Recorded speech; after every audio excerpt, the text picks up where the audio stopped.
located in Central Europe. The official name is Federal Republic of Germany. The country consists of 16 states, while the capital and largest city is Berlin.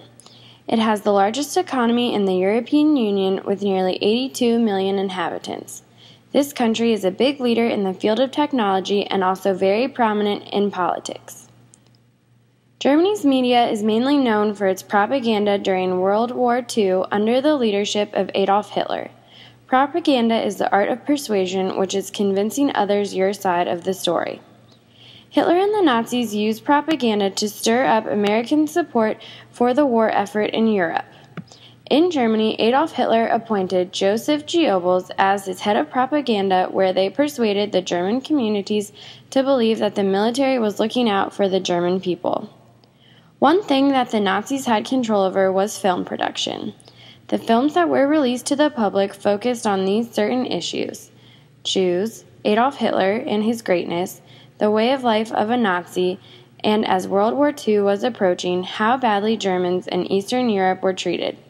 The Nazis also had control over the radios and made them readily available to citizens. Goebbels was a mastermind when it came to propaganda, and one of the things that he was best remembered for was his nighttime displays at Nuremberg. In August of each year, he would organize rallies that were designed to show to the world the might of the Nazi nation. These rallies would be held in arenas that could hold up to 400,000 people. Today, the media in Germany is largely centered around politics. One issue that has been a hot topic recently is a scandal involving Christian Wolff, the former president of Germany. The scandal began when Wolff was leader of Lower Saxony. During this time, he was questioned about ties with Egon Gerkens, a friend and millionaire entrepreneur. Wolff denied the claims, and things settled down for a while.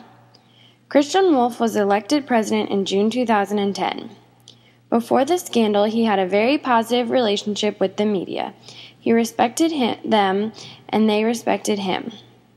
The media portrayed him in a positive light even after he got divorced and shortly after married a woman 14 years his junior. Although Wolff is Catholic, and Catholics generally look down upon divorce, the media still painted him as a family man.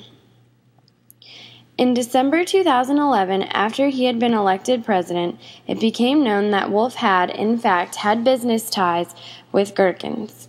He had accepted a loan for 500,000 euros, which is about 750,000 American dollars, from Gerkens' wife.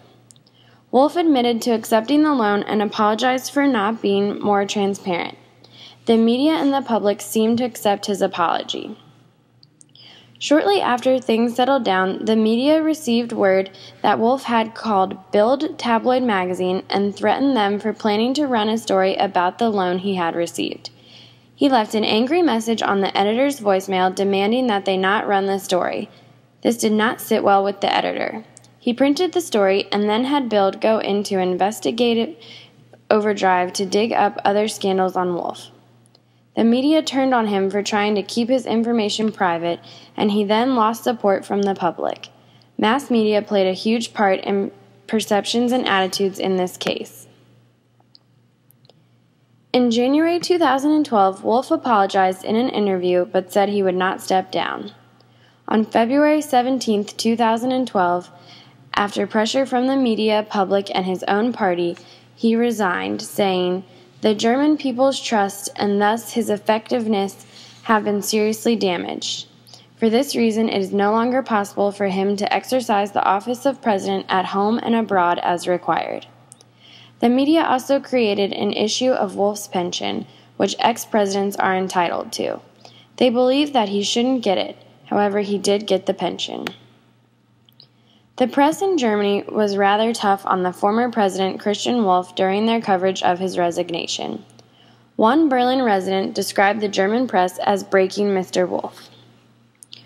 Horst Seehofer, the president of the upper house of parliament, was chosen to take over the job of president in Germany for an interim period until a successor was found. Chancellor Angela Merkel, who had handpicked Wolff and also belongs to the same party, was under pressure to find a new president amid the Eurozone crisis that was going on. A successor was found. Joachim Gauck was selected as Germany's new president. Mr. Gauck was sworn in on March 23, 2012, as Germany's 11th post-war president. He is a Protestant pastor and an anti-communist activist from former East Germany. Mr. Gauck promised that he will use his experience of tyranny to stand up to the far right and other extremists. The press in Germany has been very supportive of Mr. Gauck since his nomination. Most articles that are written about him use the words integrity, moral authority, democracy, and responsibility frequently to describe him. Overall, the people of Germany appeared to welcome the result of the election. Many Germans are looking for Mr. Gauck to restore some dignity to the president. One Berlin resident said, "I think Mr. Gauck is the best choice. Since the beginning, I have been supporting him, and now I am hoping there won't be any more scandals." This has been a brief overview of the media in Germany and the scandal of Christian Wolff's resignation. Thanks for listening.